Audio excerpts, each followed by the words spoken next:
Hello, my name is Amanda, and I'm here to walk you through what to expect during the IEP process, from the first steps to the expectations for ongoing communication, and to keep the momentum of support and development for your child going, and hopefully to make you feel a little bit more at ease. I cannot begin to understand what you must be feeling hearing that your child is struggling in school and they may have a disability. But I can tell you that we as educators, whether or not your child has a disability, is here to support them in every way that we can. But to do this, we need you guys to be open and honest with us about any struggles you see at home, academically or behavioral wise, and to be an active part of the IEP process. It's only when we come together that we're able to come up with more productive ways to help your child succeed. Let us start with the referral process. If you're watching this video because you're not sure if you can approach your child's teacher and ask for an evaluation, yes, you can.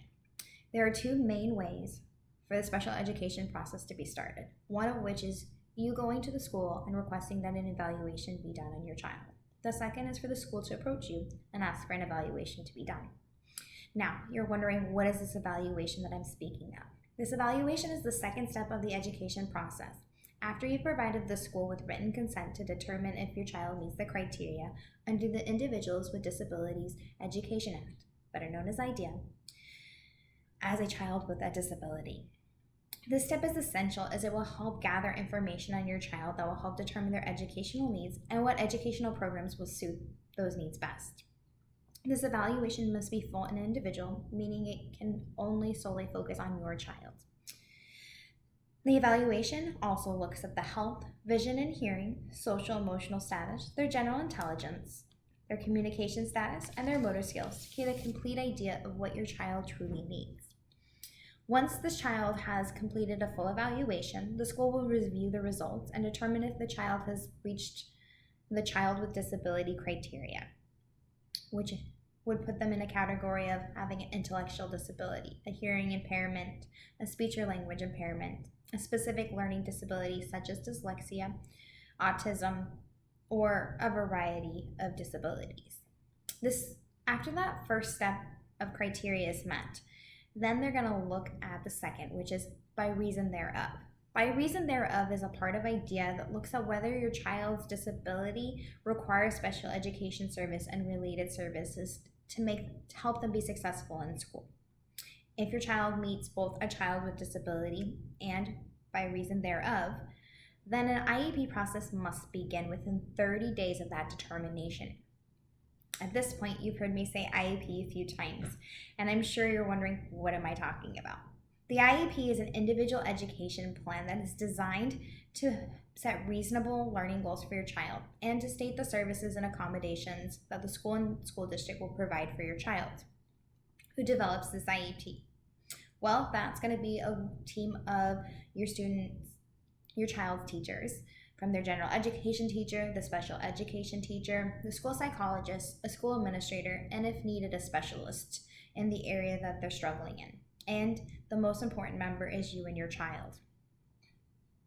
Once an IEP meeting has been set up, all of the information from the evaluation is going to be reviewed. They're going to utilize this information to design an educational program to address the goals that they set based on what the needs are for your child's disability.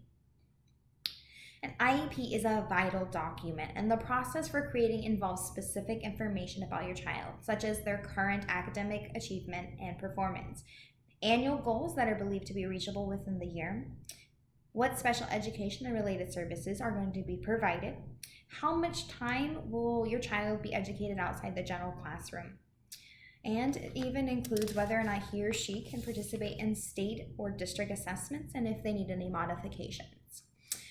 The main things that you're going to find in there as well is a start date of these services, how long they will last, where they're going to be provided, and what will be provided.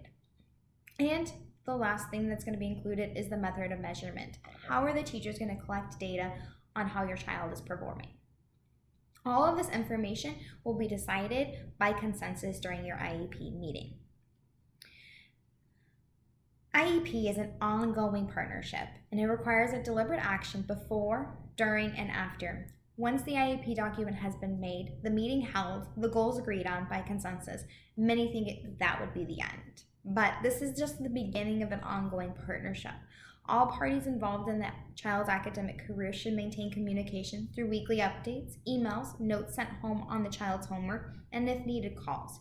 But regardless of the method of communication, the teacher should be talking to one another about the IEP goals, the progress, and the expectations of each other. And the teacher should also be updating you, the parent, as well. And you as your parents should really know that you have the right to communicate with the teachers. You can follow up on grades, you can ask questions, and if you don't feel like something's working, you can request another IEP meeting. Just because an IEP has been made does not mean that it's set in stone. If you or the teacher feel like the plan is not working in the benefit of the child, another IEP meeting can be and should be held to evaluate the process and determine a new angle to the plan. I hope this information was helpful to you and you can utilize it in a way to ease your mind about what to expect during the IEP process. If you have any questions, please go to your child's teacher or the administrator at the school. Thank you.